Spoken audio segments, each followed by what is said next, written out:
Hello! Welcome back to Lotus Reverie, first Nexus. And last time, we were almost killed by Rue, the clown. Sheesh, the clown, the scammer that he is. He tricked us into thinking that we were gonna die, but we didn't, luckily, or unluckily, whatever your view on this is. And now we are exploring the castle, and I think we are getting new events happening. So let's jump in. If you haven't watched the first episode, click on the icon on the top right. And if you haven't watched the last episode, also click there also. It's there. It's all there. Alright, let's jump right in. But despite all that, she never left me behind.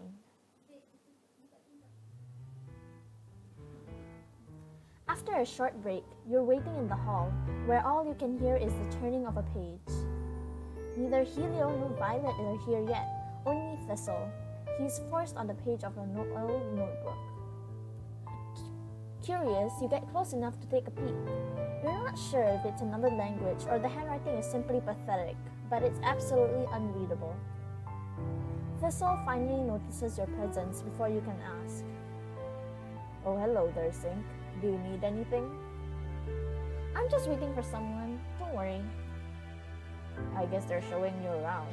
What have they seen so far? What do you like the most?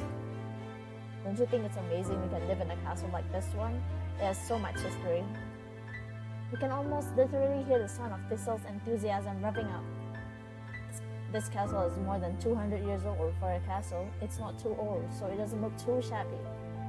Still, it had become obsolete with time, until it had turned into just a tourist attraction. It's quite a privilege that we can live in it without foreigners running around, don't you think? Just like the former monarchs. His verbosity increases to the point where your head starts to get dizzy. He cites historical and cultural data to the smallest detail, never stopping for a second so you can't even try to interrupt. His voice only manages to calm down after he's finished this lecture.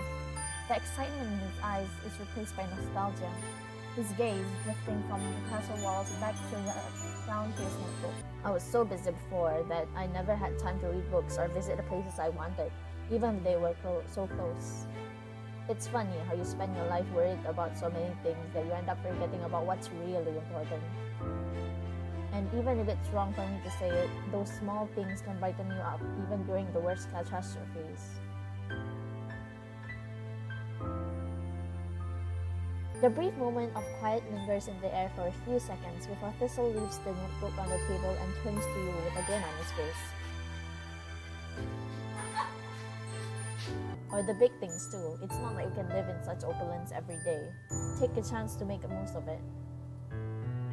Your tired face is his answer, so Thistle leans forward with a sharp gleam in his eyes, changing the subject. Anyways, I may be talking too much, but tell me, how is your amnesia? Have you managed to remember anything? No, not much. I can't really tell if I managed to remember anything. A pity, but don't let that drag your spirits down. That's just how the mind works. We don't really remember anything until we're faced with some kind of activating trigger. Try new things, explore the place, or extraordinary places, and at the most expected moments, those memories will come to you. Or at least that's what Violet said. I don't really know much about that myself. I'm actually waiting here for her. She told me that she would teach me how to use magic. That may help. Magic, now that's unexpected. That I don't remember magic is unexpected?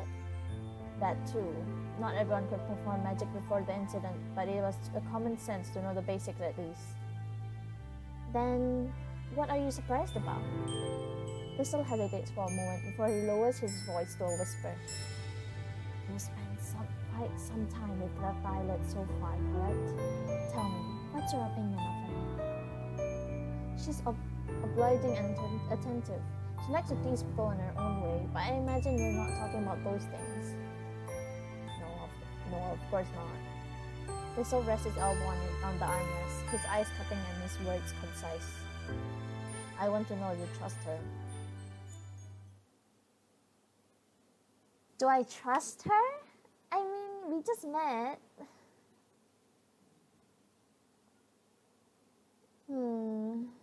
I think I trust Violet. Did you start without me? Violet's footsteps echo behind you as she arrives. Although judging by her expression, it doesn't seem she knows that you were talking about. It's nothing. I was just giving Six some tips. Thistle glances at you and simultaneously stands up to receive Violet's inviting her to take a seat. That's why I called you too, Thistle. You know how to give lessons quite well, especially with that constant teacher-like vibe you give off. Teacher-like? I was a teacher before the incident. Did you previously ask Thistle to come help us out? I had to take the opportunity of having a teacher here, even if it was just a history lesson. I'm gonna pretend that low blow to history never happened there, miss.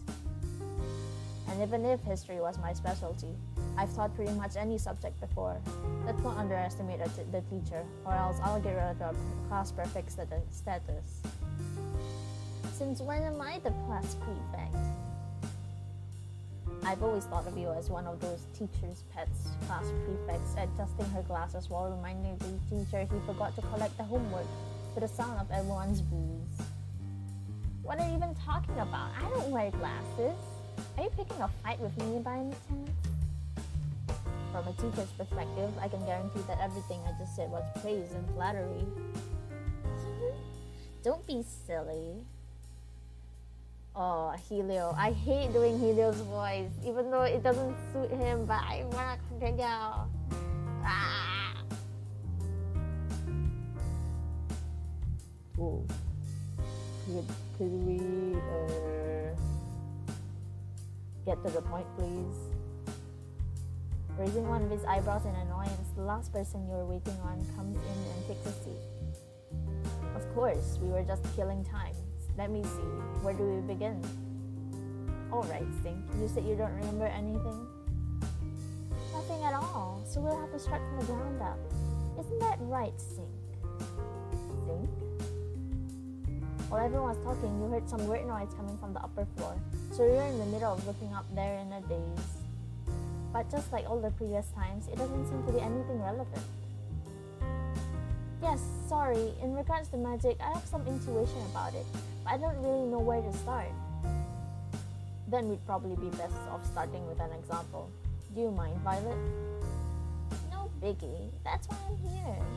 Here, watch me closely. Violet extends her hand and closes her eyes. Shortly afterwards, an aura covers her entire hand for a few seconds. And finally, the aura transforms into a living flame. Whoosh! This is magic. It may look like a miraculous power to create matter of nothing, but that's not exactly right. Magic is nothing but an extension of your body. Just like how you're able to move your arms in the control of a breath with just a thought, magic is the ability to consciously manipulate your own aura. However, even though Thistle made it sound so convenient, it consumes energy to create this kind of instantaneous combustion. This energy comes from my own reserves, which can easily run out. Basically, the food you eat becomes the fuel for our spells. And trust me, magic is many more times more exhausting than any form of exercise you may think of. Violet closes her fist first to extinguish the flame. Her first? I think it's supposed to be fist. She takes a deep breath, looking clearly tired. For instance, manually lighting a fire with tinder would be around 10 times less grueling than what I just showed you. To put in the most basic terms, everyone possesses an aura, and this aura can be manipulated just like any other part of the body. This aura can be projected onto other objects around you, or even yourself, resulting in all kinds of effects, or even creating a new matter. The second option is much harder than the first one for sure. It's not like you're completely free to do whatever you can think of. The more complex the task is, that you want to perform, the more you'll need to properly visualize and understand your aura. But anything can be achieved with practice. Generally, the best approach is to find some kind of specialization you'd like to focus on. From there, you can get used to the feel of kind of magic and improve your mastery of its manipulation. Then there's people like Rosemary who can do anything easily. I think it's better if we don't use her as an example. Rose is special. For me, as you just saw now, fire is my strong suit. Still, anyone can do any magic if they work hard enough. One limitation you must keep in mind is distance. The first step of magic is externalizing your aura. This aura is coming from within your own body and can only expand as far as you are mentally capable. For that very reason, creating a flame on my fingers or even lighting your sofa on fire would be easy. But I couldn't say the same about burning that big picture back there. Even the best magicians are only able to expand the aura by just a few meters. It's different if you generate a spell next to you and then throw it. Once it takes the shape of its own, it will follow the same laws of physics as any other object. The physics part is important. I can't throw fireballs around. Making flamethrower is more useful. The exception to that rule will be magic circles, but that's a topic that will only confuse you more, so we'll leave that for another day. You nod with great interest. Violet cannot help but laugh proudly. Let me try to recap. What I've learned from this is that Violet is an arsonist or something? Very funny, Sync. Just joking, more or less. I just found it funny how all your examples were about fire or burning stuff. What an amusing sense of humor, pretty face. Actually, you can create anything with magic, even items, matter, or energy that can't normally be found in nature or don't even exist. However, you need to possess at least an intuitive understanding of such a creation, enough to make it fit within the rules of this world at least. Veracity is the key. You need to believe it can happen, no matter how ridiculous that spell may be at first glance. You mull it over, trying to process this new information in your head, though you're not really sure where to start. Stop worrying about the details, just focus on the big picture first. You can use the books in the library later to practice on your own. Always keep in mind the two principal points of performing magic. Thistle raises its index finger decisively. Number 1. Physical. Magic requires a perfect union of mind and body, where both move in sync like the gears of a perfect clock. As I said, magic is nothing but an extension of your body. A spell coming out from your body should be the same as your nails or hair growing out of your skin. Taking good care of your body is the first step. Still, no matter how much you train, there will always be people who won the genetic lottery. Like the royal family, for example. The queen has always been considered the best magician of the kingdom for a reason. Don't let that kind of envy get the better of you. Even if there are genetic differences, that hasn't stopped the great magicians from coming out of modest families such as Fennel. Fennel? Helios's eye light up at the mere mention of that name, while you massage your forehead with a hand in thought. The best magician in the entire world. It's said that Fennel was able to expand her aura by stretching entire kilometers. Yeah. I wouldn't be surprised if it were just a legend. True or false, that's not important right now. Let's not confuse Sync any more than necessary. Thistle sighs, then raises up two of his fingers to continue with the next point. Number 2, personality. Personality? I imagine you're not talking about discipline like in martial arts. Not even close. The type of personality doesn't matter. What matters is that it is your personality. Keeping your mind clear and focused is obviously always helpful, but it's not the basis for what I'm talking about.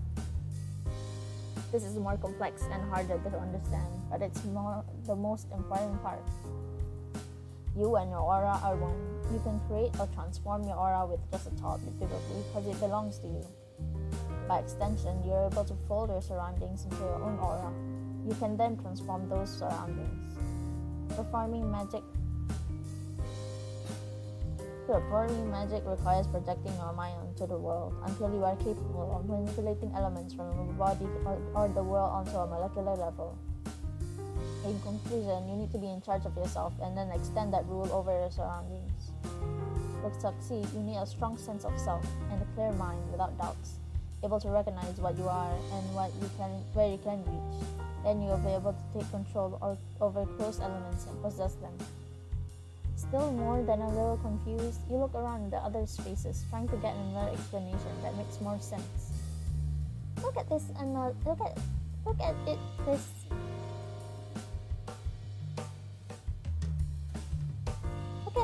way, Sing. Why are your legs and arms part of your body? It's just because they're attached and share the same nervous system or blood supply? However, you don't truly have full control over your organs. Your heart beats by itself. Your stomach digests food without you thinking about it. They act freely, not paying your conscious mind any attention. What's more, you also rely on plenty of independent microorganisms to live. Can you really say they belong to you? That they're part of you? Here's where the mental component of magic starts. You have probably noticed how your mental state can control your own body to the point where it can start to affect that which you usually cannot control. Placebo effect, fake pregnancy, psychosomatic disorders, synesthesia. That is to say, yes, you can technically control your body with enough meditation and mental work, and your aura is part of your body. It's just a lot harder to recognize since it's the foundation of all living beings. The spark of life, as it's usually called. That's why your ego plays such an important role. It helps your mind maintain a cohesive picture of yourself. That's what gives you the security and support to separate and differentiate self from others. Small details such as unique expressions or a particular way of dressing up can achieve a particular mental state that allows you to visualize your own aura. This leads to the fact that everyone has an aura, even if it's not really visible all the time.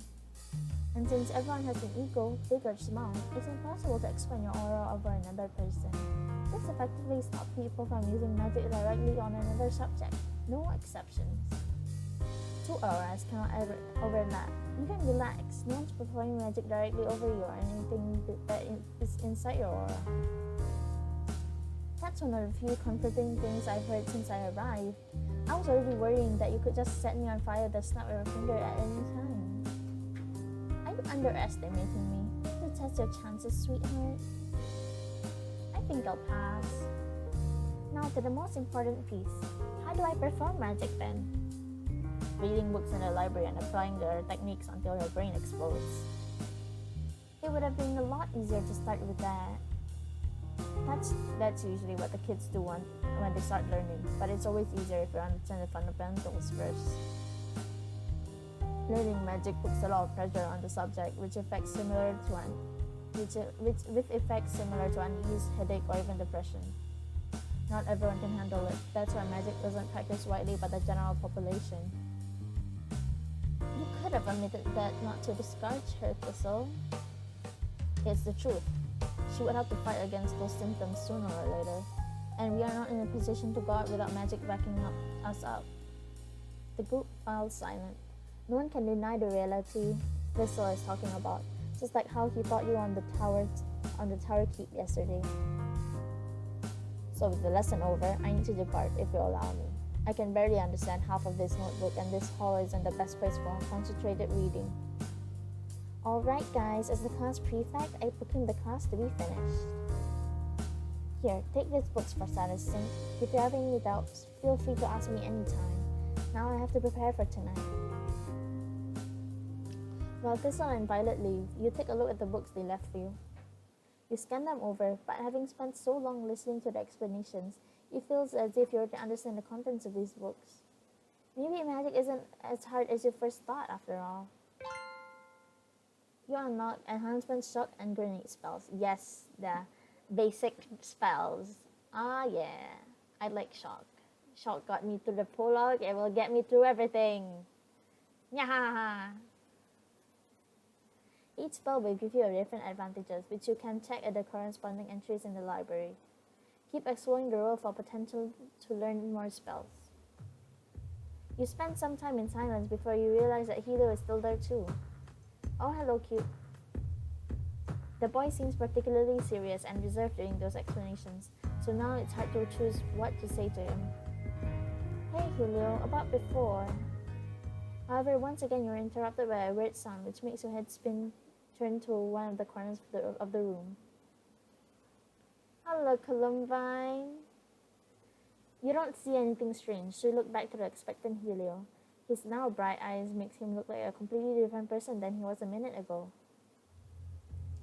The person you were talking about before, what was their name again? Fennel. Listening to the name sends an ache to your head. You rub your forehead and frown. I think I know that name. That's normal. Everyone knows her. The kingdom's great heroine. The best magician in the entire world. The one who put an end to the civil war. For all of us who've heard about her since we were kids, she's our shining example. If she's so famous, I guess that explains this feeling. You truly don't remember anything, huh? Helio sighs and shook his head softly. There wasn't a single person who didn't dream of leaving school and becoming a hero just like her. We all waited for that day to wake up to that miracle that would make our dreams come true. Helio was so lost in his memory that he doesn't notice strange noises around you. Once again, you wonder if you are imagining things.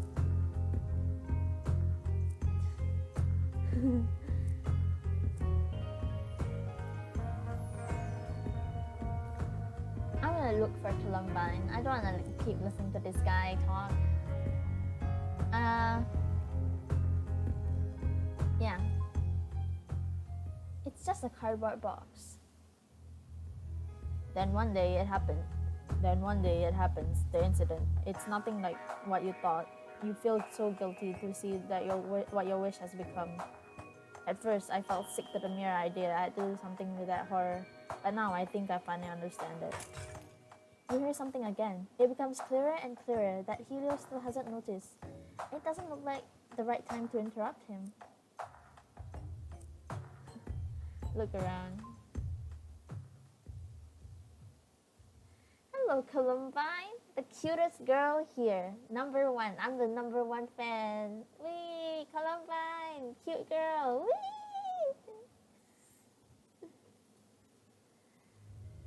Wee. It's not about waiting for some chance before you can take action. It's about what you can do here and now in the present. There's nothing heroic in this morbid game, but there's always something I can do. I can protect the people I care about, leave a mark until I find a solution. It's not about waiting for some promised day. It's about being a hero at any and every moment. Alright, this is going too far. Look around.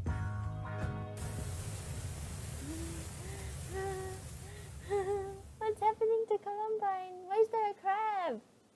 This is on the beach. The beach. I've really come to love everyone in this castle, and I won't allow for any more death. That includes you now. That's what promises are about, aren't they? The boy has some trouble making eye contact with you after this particular speech, blushing, nervous, worried, but above all, surprised.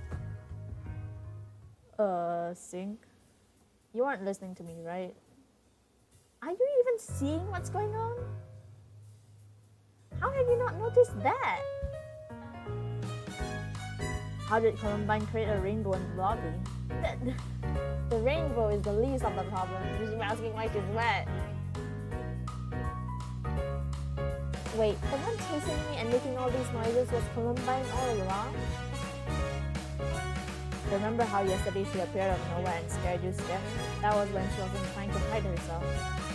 She's the total opposite when trying to go unseen. Amazing. I don't even know what I should be feeling. Surprise or pity? Kind of sad at first, but it becomes even funnier once you get over it. Even more? Is that possible?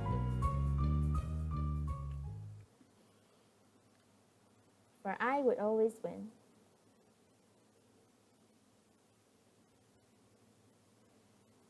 Night has already fallen. Wow, you are so busy today that time really flew by. You think that that's been enough excitement for a day, but a face hadn't encountered yet today announces the contrary.